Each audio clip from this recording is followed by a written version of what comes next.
13장. 예수께서 성전을 떠나시는데 제자 가운데 한 사람이 말했다.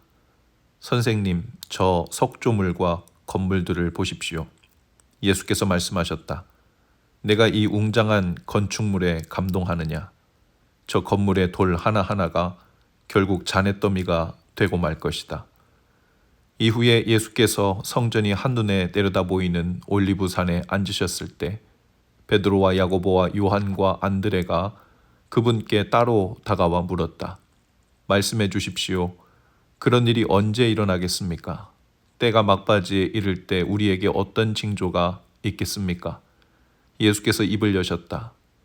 사이비 종말론자들을 조심하여라. 많은 지도자들이 정체를 숨기고 나타나서 내가 그다라고 주장할 것이다. 그들이 많은 사람들을 현혹할 것이다. 전쟁 소식을 듣거나 전쟁이 일어나리라는 소문을 듣거든 당황하지 말고 침착하여라. 그것은 역사에 늘 반복되는 일일 뿐 아직 종말의 징조는 아니다. 나라와 나라가 싸우고 통치자와 통치자가 싸우는 일이 계속될 것이다. 곳곳마다 지진이 있을 것이다. 기근도 있을 것이다. 그러나 이것은 앞으로 닥칠 일에 비하면 아무것도 아니다. 또 조심하여라. 사람들이 너희를 법정으로 끌고 갈 것이다. 세상이 살벌해져서 내 이름을 전한다는 이유로 모두가 너희를 물고 뜯을 것이다. 너희는 진리의 파수병으로 그 자리에 있는 것이다. 메시지가 온 세상에 두루 전파되어야 한다. 그들이 너희를 배반하여 법정으로 데려가거든 너희는 무슨 말을 할지 염려하지 마라. 그때가 오거든 너희 심중에 있는 것을 말하여라. 성령께서 너희 안에서 너희를 통해 친히 증거하실 것이다. 형제가 형제를 죽이고 아버지가 자녀를 죽이고 자녀가 부모를 죽일 것이다. 나 때문에 너희를 미워할 사람이 누구인지 아무도 모른다. 그대로 견뎌라. 그것이 너희가 해야 할 일이다. 끝까지 견뎌라.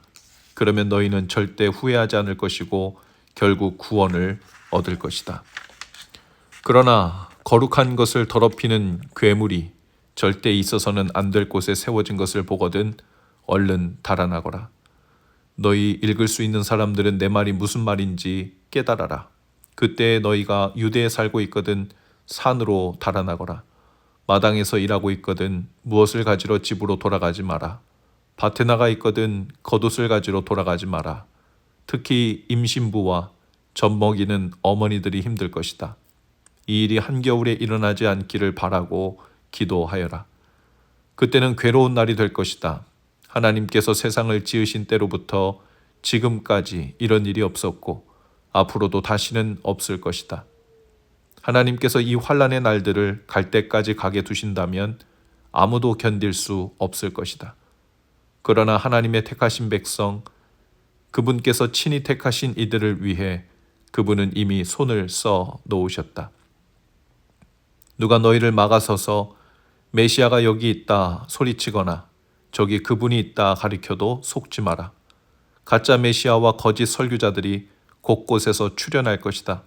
그들은 대단한 이력과 현란한 업적으로 알만한 사람들의 눈까지 속일 것이다. 그러니 조심하여라. 내가 너희에게 충분히 경고했다. 그 괴로운 시간들이 지나면 해는 어두워지고 달은 흐려지고 별들은 하늘에서 떨어지고 우주의 세력들은 떨 것이다. 그때야 사람들은 인자가 위엄 있게 오는 것을 볼 것이다. 인자가 오는 것이 온 하늘에 가득하여 보지 못할 사람이 아무도 없을 것이다. 인자가 천사들을 보내어 택하신 사람들을 이 끝에서 저 끝까지 사방에서 불러들일 것이다. 무화과 나무에서 교훈을 얻어라. 싹이 나서 초록빛이 살짝만 내비쳐도 너희는 여름이 가까이 다가온 줄 안다. 너희도 마찬가지다. 이 모든 일을 보거든 인자가 문 앞에 온 줄 알아라. 이것은 가볍게 여길 일이 아니다. 내가 지금 하는 말은 어느 훗날의 세대에만 주는 말이 아니라 이 세대에게도 주는 말이다. 이 일들은 반드시 이루어진다. 하늘과 땅은 닳아 없어져도 내 말은 닳아 없어지지 않을 것이다. 그렇다면 정확한 날짜와 시간은 언제인가? 그것은 아무도 모른다. 하늘의 천사들도 모르고 아들인 나도 모른다. 오직 아버지만 아신다. 너희는 시간표를 모르니 각별히 조심하여라. 이것은 마치 어떤 사람이 집을 떠나 다른 지방으로 가면서 종들에게 권한을 주어 각각 임무를 맡기고 문지기에게 보초를 서라고 명하는 것과 같다. 그러니 깨어서 너희 자리를 지켜라. 집주인이 언제 돌아올지, 저녁일지 한밤중일지 새벽일지 아침일지 너희는 모른다. 그가 예고 없이 나타날 때 너희가 근무하는 중에 잠자는 일이 없게 하여라. 내가 너희에게 말하고 또 모든 사람에게 말한다. 너희 자리를 지켜라. 깨어 있어라. 14장. 여드레 동안의 유월절과 무교절이 시작되기 이틀 전이었다. 대제사장과 종교학자들은 예수를 몰래 잡아 죽일 방도를 찾고 있었다. 그들은 괜히 군중의 소요가 일어나는 것은 싫다고 말하면서 유월절 기간에는 그 일을 하지 않기로 뜻을 모았다. 예수께서 나병 환자 시몬의 손님으로 베다니에 계셨다. 예수께서 저녁을 들고 있는데 어떤 여자가 아주 값비싼 향유 한 병을 가지고 다가왔다. 여자는 병을 따서 향유를 그분의 머리에 부었다. 몇몇 손님들이 발끈해서 자기들끼리 말했다. 저렇게 한심한 일을 하다니 완전히 낭비다. 이 향유를 1년치 임금보다 더 많이 받고 팔아서 가난한 사람들에게 줄 수도 있었을 텐데. 그들은 화같이 밀어서 당장이라도 여자에게 분통을 터뜨릴 태세였다. 그러나 예수께서 말씀하셨다. 가만두어라. 너희는 어째서 이 여자를 괴롭게 하느냐. 이 여자는 지금 나한테 말할 수 없이 소중한 일을 한 것이다. 가난한 사람들은 평생 동안 너희와 함께 있을 것이다. 너희는 언제라도 마음 내키면 그들에게 무언가 해줄 수 있다. 그러나 내게는 그렇지 않다. 이 여자는 기회 있을 때 자기가 할 수 있는 일을 한 것이다. 내 몸에 미리 기름을 부어 내 장례를 준비한 것이다. 내가 분명히 말한다. 온 세상에 메시지가 전파되는 곳마다 지금 이 여자가 한 일도 알려져 칭송받을 것이다. 12제자 가운데 하나인 가룟 유다가 예수를 배반할 작정으로 대제사장 무리에게 갔다. 그들은 자기들의 귀를 의심했고 그에게 두둑한 보상을 약속했다. 그때부터 유다는 예수를 넘겨줄 적당한 기회를 노렸다. 무교절 첫날, 곧 유월절 희생을 준비하는 날에 제자들이 예수께 물었다. 우리가 어디로 가서 주님이 드실 유월절 식사를 준비하면 좋겠습니까? 예수께서 제자 두 사람에게 지시하셨다. 시내로 들어가거라. 그러면 물 한 동이를 지고 가는 사람을 만날 것이다. 그를 따라가거라. 그가 어느 집으로 들어가든지 그 집 주인에게 선생님께서 제자들과 함께 유월절 식사를 할 방이 어디 있냐고 물어보십니다 하고 말하여라. 그가 너희에게 이미 청소를 마친 넓은 다락방을 보여줄 것이다. 거기서 우리를 위해 식사를 준비하여라. 제자들이 떠나 시내에 가보니 모든 것이 예수께서 말씀하신 그대로였다. 그들은 유월절 식사를 준비했다. 해가 진 후에 예수께서 12제자를 데리고 오셨다. 그들이 식탁에 앉아 저녁을 먹고 있는데 예수께서 말씀하셨다. 괴롭지만 너희에게 중요한 말을 해야겠다. 지금 나와 함께 먹고 있는 너희 가운데 한 사람이 음모를 꾸미는 세력에게 나를 넘겨줄 것이다. 그들이 소스라치게 놀라서 한 사람씩 돌아가며 묻기 시작했다. 저는 아니겠지요. 예수께서 말씀하셨다. 12명 가운데 한 사람, 곧 나와 같은 그릇에서 함께 먹는 사람이 그다. 인자가 배반당하는 것이 성경에 기록되어 있으니 이것이 전혀 뜻밖의 일은 아니다. 그러나 인자를 배반하여 넘겨줄 그 사람은 이 일을 하느니 차라리 태어나지 않았으면 좋았을 것이다. 식사 중에 예수께서 빵을 들어 축복하시고 떼어서 그들에게 주시며 말씀하셨다. 받아라. 이것은 내 몸이다. 또 잔을 들어 하나님께 감사하신 후에 그들에게 주셨고 그들은 다 그 잔을 돌려 마셨다. 예수께서 말씀하셨다. 이것은 내 피다. 많은 사람들을 위해 붓는 하나님의 새 언약이다. 하나님 나라에서 마실 새날까지 내가 다시는 포도주를 마시지 않을 것이다. 그들은 찬송을 부르고 곧장 올리브산으로 갔다. 예수께서 제자들에게 말씀하셨다. 너희 모두 세상이 무너지는 듯한 심정이 들 텐데 그것이 나 때문이라고 생각할 것이다. 성경은 이렇게 말한다. 내가 목자를 치리니 양들이 허둥지둥 될 것이다. 그러나 내가 다시 살아난 뒤에는 너희보다 앞장서 갈릴리로 갈 것이다. 베드로가 불쑥 말했다. 모든 것이 무너지고 모두가 주님을 부끄러워하더라도 저는 그러지 않겠습니다. 예수께서 말씀하셨다. 너무 자신하지 마라. 오늘 바로 이 밤 수탉이 2번 울기 전에 내가 나를 3번 부인할 것이다. 베드로가 거세게 반발했다. 주님과 함께 죽는 한이 있더라도 절대로 주님을 부인하지 않겠습니다. 다른 제자들도 모두 똑같이 말했다. 그들이 겟세마네라는 곳에 이르렀다. 예수께서 제자들에게 말씀하셨다. 내가 기도하는 동안에 너희는 여기 앉아 있어라. 예수께서 베드로와 야고보와 요한을 데리고 가셨다. 예수께서 두려움과 깊은 근심에 빠지셨다. 예수께서 그들에게 말씀하셨다. 지금 나는 괴로워 죽을 것 같다. 여기서 나와 함께 깨어 있어라.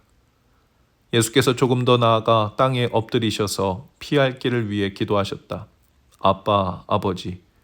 아버지께서는 나를 여기서 벗어나게 하실 수 있습니다. 이 잔을 내게서 거두어 주십시오. 그러나 내가 원하는 대로 하지 마시고 아버지께서 원하시는 대로 행하십시오. 아버지께서 원하시는 것이 무엇입니까? 예수께서 돌아와 보니 제자들이 곤히 잠들어 있었다. 예수께서 베드로에게 말씀하셨다. 시몬아, 내가 자다니 어찌 내게 이럴 수 있느냐? 단 1시간도 나와 함께 견딜 수 없더냐? 깨어 있어라. 자신도 모르게 위험지대에 들어서는 일이 없도록 기도하여라. 세상을 몰라서는 안 된다. 너는 하나님 안에서 무엇이든 열심히 할 각오가 되어 있다만 한편으로는 난로가에 잠든 늙은 개처럼 나른하구나. 예수께서 다시 가서 똑같은 기도를 드리셨다. 예수께서 돌아와 보니 이번에도 제자들이 곤히 잠들어 있었다. 도저히 눈이 떠지지 않았던 것이다. 그들은 무슨 말로 변명해야 할지 몰랐다. 예수께서 3번째로 돌아와 말씀하셨다. 밤새도록 자려느냐? 아니다.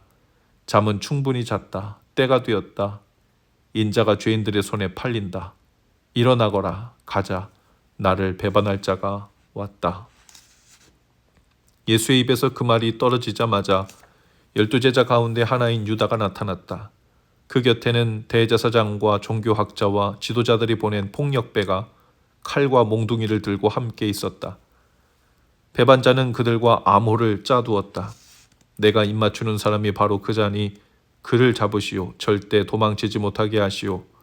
그는 곧장 예수께 가서 라삐님 하고 그분께 입을 맞추었다. 그러자 무리가 그분을 붙잡아 거칠게 다루었다.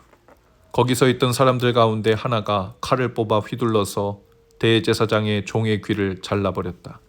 예수께서 그들에게 말씀하셨다. 내가 위험한 범죄자라도 되는 것처럼 칼과 몽둥이로 나를 잡으러 오다니 이게 무슨 짓이냐. 내가 날마다 성전에 앉아서 가르쳤지만 너희는 내게 손 하나 대지 않았다. 사실 너희가 한 일은 예언자의 글을 확증하는 것이다. 제자들은 모두 황급히 달아났다. 한 청년이 예수를 따라가고 있었다. 그는 혼니불 하나만 몸에 걸치고 있었다.